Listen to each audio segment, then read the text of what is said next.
भागवत कथा में आज होने वाला था कृष्ण और रुक्मणी का विवाह। पर उससे पहले सुबह उठकर चाय वाय पीने के बाद हम लोग निकल लिए थे खेत में जाने के लिए। और खेत में पहुंचकर इधर भाई भी उठा लाया था खुरपे। और फिर डोले से चलते हुए मैं भी पहुंच गई थी खेत में। और फिर खेत में जाकर मैंने और भाई ने दोनों ने कर दिया था भरे को अच्छे से साफ, क्योंकि चलना था पानी। इधर ईरसू ने तोड़ दिए थे कुछ टमाटर। और फिर दिख गया था ये पीला सा खरबूजा, तो मैं इसे तोड़ने चली गई। पर ये नहीं सोचा था कि किस्मत हमारी इतनी ख़राब होगी। इसे काट कर देखा तो ये अंदर से बिल्कुल ही ख़राब था। और फिर इधर पापा और भाई ने मिलकर निकाल दी थी डोली और हम लोग आ गए थे। ढूंढ लेगा, क्योंकि वो तो पैदाइशी चोर है। चोरों को चीजें बहुत जल्दी मिलती हैं। हाँ, बोले तो फिर अपने आप ही प्रश्न करता, अपने आप ही जवाब देता। बोले मैं एक काम करता हूँ, इस मटकी में जो कड़ी है उसे मैं स्वयं पी लेता हूँ। अब मटकी को फेंक देता हूँ। झाड़ी के पीछे खड़ा होकर के मधुमंगल जल्दी जल्दी गटक गटक करके कड़ी पी रहा है। और जब कोई कार्य जल्दीबाजी में किया जाता है, डर में किया जाता है, तो कैसा होता है हम सब जानते हैं। हाँ, एक तो वो बालक ऊपर से भागा भागा आया। तीसरी बात ये, कन्हैया कहीं देख ना ले, सो जल्दी जल्दी कड़ी पे, सो आधी मुंह में, आधी पेट में, आधी पेट सारे को फैल गई कड़ी। आज एक मित्र ने कहा, लाला उधर देख, झाड़ियों के पीछे क्या हो रहा है। अरे बोले क्या हो रहा है? मधुमंगल तो कड़ी पी रहा है। कन्हैया भागे भागे आए। और कन्हैया जब भागे भागे आए, साथ में सखा आए। कन्हैया को आता देख मधुमंगल ने जोर से मटकी पटक दी कि कहीं मटकी को ये चाटने न लग जाए, कड़ी खाने न लग जाए। आज कन्हैया आए, बोले मधुमंगल मैं तुझसे बहुत नाराज हूँ। बोले क्यों? बोले जब मेरे लिए तू ये कड़ी लेकर के आया था तो स्वयं क्यों खा गया? बोले लाला देख, आज तू मुझे माफ कर दे, कल मैं अपनी मैया से बड़ी सुंदर खीर बनवा के लाऊंगा, मखाने वाली। लाला तुम उसको खाना, कड़ी के लिए मुझे माफ कर दो। आज कन्हैया ने कहा, सुनो ये मेरा संकल्प था कि मैं आज तेरे ही घर का खाऊंगा तो तेरे ही घर का खाऊंगा। अरे मेरे लिए तो बहुत है। और जानते हो कन्हैया ने क्या किया? अपनी जीभ निकाली और जीभ निकाल करके मधुमंगल के पूरे मुंह को चाटने लग गए। ये दृश्य देख करके जितने सखा थे सबकी आंखों से आंसू झर पड़े और सबने कन्हैया को अंक में भर लिया। बोले हमारा लाला कितना प्यारा है, कितना अच्छा है। हाँ, अरे हमारी झूठी चीज और हमारा मुंह और हमें गले लगाना कितना दुलार करता है। आज ये दृश्य छुप करके देख रहे थे कौन? ब्रह्मा जी। उन्होंने सोचा कि क्या यही वो भगवान है जो ग्वाल वालों का मुंह चाट रहे हैं? ये तो वो नहीं हो सकते। बोले लाओ इनकी परीक्षा ले लेते हैं। इधर ये बच्चे भोजन करने में लगे और उधर ब्रह्मा जी बछड़ों को ले गए, बछड़ों को चोरी कर ले गए। और इधर जैसे बछड़ों की याद आई, कन्हैया ने कहा मित्रों तुम यहीं रुको, मैं बछड़ों को जाकर के देखता हूँ। सो ब्रह्मा जी ने मौका लगा करके सब मित्रों को भी चोरी कर ले गए। कन्हैया आए, उधर बछड़े नहीं, इधर मित्र नहीं, क्योंकि अभी अभी तो अघासुर को ये लोग मार करके आए थे। हाँ, आज कन्हैया बच्चों की तरह लीला करने लगे, रोने लगे। फिर सोचा कि ला देखो तो सही, आखिर ये कार्य किया किसने? जब भगवान ने देखा कि ये कार्य ब्रह्मा जी ने किया है तो बोले अच्छा, पुत्र होकर के पिता से होशियारी।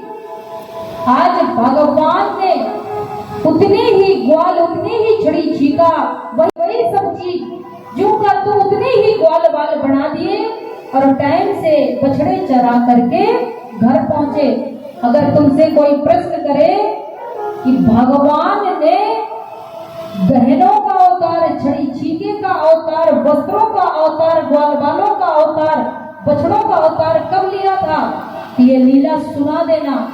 भगवान ने तब लिया। आज धीरे धीरे जब साल भर का समय पूरा हो गया, जब दाऊ दादा को पता चला, जब जाकर के इस लीला को संपन्न किया किसने? कन्हैया ने। ब्रह्मा का ये रूप बना करके पहुंच गए ब्रह्मलोक में, क्योंकि ब्रह्मा जी देखने आए कि अरे भैया वही छड़ी छीका, वही ग्वाल बाल, वही बछड़े, वही कन्हैया, वो सत्य है कि ये सत्य है? आज जब ब्रह्मा जी जांच करने के लिए आए, इतने में कन्हैया ब्रह्मलोक में पहुंचे और जाकर के द्वारपालों को कह दिया कि अगर मेरे जैसा कोई दूसरा ब्रह्म आवे तो उसे धक्के दे करके निकाल देना, क्योंकि आजकल बहरूपिया बहुत डोलते हैं। आज ब्रह्मा जी जब पहुंचे तो जो द्वारपाल थे उन्होंने कहा, कहाँ जा रहे हो? आज ब्रह्मा जी ने कहा कि अरे भैया, भांग खा रखी है कि धतूरा भी रखा है। तुम्हें अपने से सोच करके देखो, अगर तुम अपने घर में जाओ और तुम्हारे ही बच्चे तुम्हें धक्का दे करके निकालने लगे तो कैसा लगेगा? हाँ,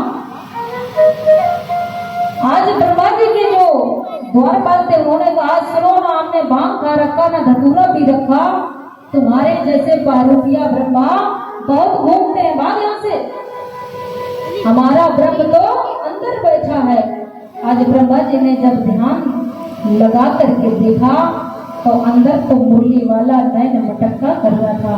कह रहा था, ब्रह्मा जी, तुमने मेरे ग्वाल बाल और बछड़े चुराए और मैंने तुम्हारी गद्दी चुरा ली।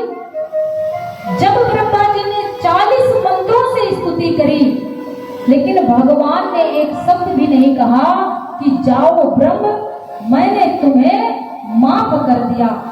अंतर समझे इसमें? क्योंकि गलती तो दोनों ने किया, ब्रह्मा ने भी किया और इंद्र ने भी किया, लेकिन दोनों की गलतियों में अंतर है। अंतर समझ में आया? हाँ, एक बार कथा सुन चुके हो आप लोग, बताया करो, गौर किया करो, लेकिन जब ध्यान ही नहीं है यहाँ तो समझ में आएगी कहाँ से बातें? दिक्कत तो यही है ना। देखो, दोनों ने गलती करी, ब्रह्मा ने भी, इंद्र ने भी, लेकिन दोनों की गलतियों में अंतर है। इंद्र ने जब गलती करी तो दूर दूर रहने वाले जितने भी ब्रजवासी थे 7 दिन 7 रात्रि वो कन्हैया के पास में रहे ना गोवर्धन के नीचे। तो जो दूर दराज में भगत थे वो सब कन्हैया के पास आ गए। किसकी गलती से? इंद्र की गलती से। जो ब्रह्म ने गलती करी तो भगवान के प्रेमी जन उनसे दूर हो गए साल भर के लिए। इसलिए भगवान ने ब्रह्मा को क्षमा नहीं किया और इंद्र को क्षमा कर दिया। इस प्रकार से शुक्राचार्य जी महाराज राजा परीक्षित को अनेकों प्रकार की लीलाएं सुनाते और सुखदेव जी महाराज बड़े प्रेम से, बड़े भाव से सुनते जाते। रस स्वागत कर रहे हैं आज श्रीमद् भागवत रूपी ज्ञान की गंगा का। आज सुखदेव जी महाराज कहते हैं कि सुनो राजन, भगवान ने ब्रज में अनेकों लीलाएं करी, बहुत लीलाएं करी, और एक लीला उन्होंने ऐसी करी कि जिसे सुनने से कल्याण निश्चित है, लेकिन लोग उसका हमेशा उल्टा ही अर्थ निकालते हैं। तो लीला जानते हो कौन सी है? हाँ, तो मन से काम हमेशा हमेशा के लिए चला जाता है। देखो, बात ना करो, क्योंकि आंखें हैं तो मुझे भी दिखाई दे जाता है। देखो मैया को देखो, आज सारी पूछ के जाएंगे, एक भी नहीं छोड़ेंगे। हाँ? इस रास लीला को आजकल के पढ़े लिखे लोग काम की संज्ञा देते हैं, बहुत बड़ा अनिष्ट, बहुत बड़ा पाप समाते हैं। माना कि यहाँ पर आप लोग हाजिरी लगाते हैं, ध्यान से सुनना, हाजिरी लगा रहे हैं और आप लोगों के मध्य अगर हमारा कोई भाई आकर के हाजिरी लगाने लगे तो क्या कोई गलत बात है क्या? आप गौर करना, कन्हैया ने हाजिरी कहाँ कहाँ लगाई? सबसे ज्यादा अपने ब्रज में ही लगाई। कहीं नाचना, कहीं कूदना, कहीं गाना, कहीं शैतानी करना, यही तो किया। गोपियों के साथ भगवान ने क्या किया? रास लीला किया, नृत्य किया। और नृत्य इंसान कब करता है? कब करता है बताइए? जब बहुत ज्यादा प्रसन्न हो जाता है, बहुत खुश होता है, बहुत आनंदित होता है, तो अपने आप नाचना आता हो चाहे ना आता हो, हाँ, ये शरीर, ये मन, ये तन झूम पड़ता है। आज उसी प्रकार से कन्हैया ने गोपियों के साथ रास लीला का आयोजन किया। कैसे? क्योंकि एक बार गोपियों के मन में ये भाव आया कि क्यों ना हम माता कात्यायनी का पूजन करके कृष्ण को पति रूप में पाए। सुन लो, तुरंत हमें पहुंचाने में कोई दिक्कत नहीं, फटाफट झांकी बुलाओ और दर्शन कराओ और चलते बढ़ो। भाव मत भटकाया करो, अपने भाव को एकत्रित करो। जो बीच में आया करे उसे कह दिया करो बैठ जाओ। आज जब गोपियां यमुना स्नान के लिए जाती, यमुना स्नान करके माता कात्यायनी का पूजन करती और फिर लौट करके अपने घर के कार्यभार को संभालती, कन्हैया ने जाकर के गोपियों से कहा कि सुनो देवियों, मुझे पता है, मैं जानता हूँ कि तुम नित्य 4 बजे जाकर के यमुना जी में स्नान करती हो, फिर इसके बाद माता कात्यायनी का पूजन करती हो, इसके बाद माता कात्यायनी से पति रूप में मुझे पाना चाहती हो, ये भी मांगती हो कि कृष्ण ही हमें पति रूप में मिले। लेकिन गोपियों तुम चिंता ना करो, मैं तुम्हारी इच्छाओं को पूर्ण करूंगा, लेकिन ये जो तुम्हारी नहाने की पद्धति है, नहाने की आदत है, ये बहुत गंदी है। उन्होंने कहा क्यों? अरे बोले निर्वस्त्र स्नान जल की धारा में नहीं करना चाहिए, उससे 2 प्रकार का अपराध होता है, लौकिक और परलौकिक। अरे जो जल के स्वामी है, जल के देवता है, कितना बड़ा अपराध होता है। हाँ, अब माना कि आप स्नान करने में तन्मय हैं, अब कोई मनचला आया आपके वस्त्रों को छीन करके उठा करके ले गया, तो आप क्या करोगी? क्या जल से बाहर निकलने के योग्य हो? आज गोपियों ने कहा ज्यादा बात न बनावे, वहां पति भी बनाना है, वहां अपना भी है, और वहां कन्हैया की कोई कदर भी नहीं करता, बच्चों की तरह डांट देते जा। कन्हैया ने सोचा इन्हें एकांत में ही समझाना पड़ेगा। एक दिन धीरे धीरे समय बीता, आज कन्हैया सुबह ही आ गए और जैसे वो स्नान में तन्मय हो गई, उनके वस्त्रों को उठाया और ले जाकर के कदम के पेड़ में टांग दिया।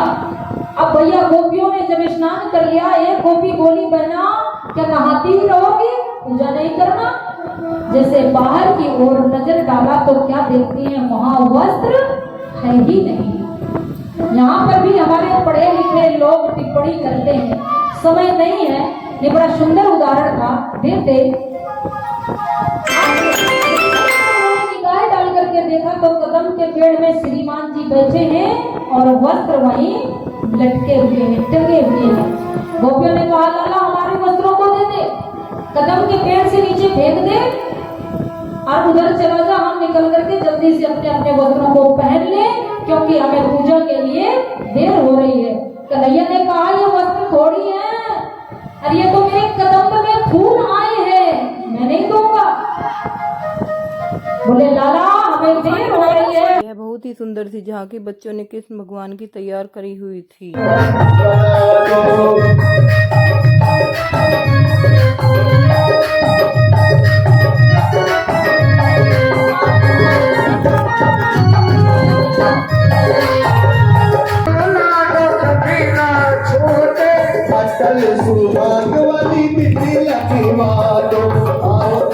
सुंदर की दुल्हन बना दो,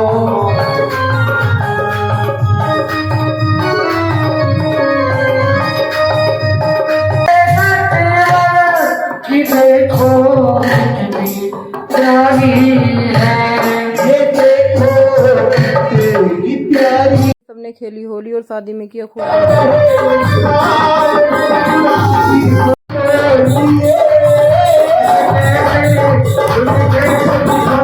खेलने के बाद फिर हम सभी ने मिलकर लास्ट में कराया फोटो।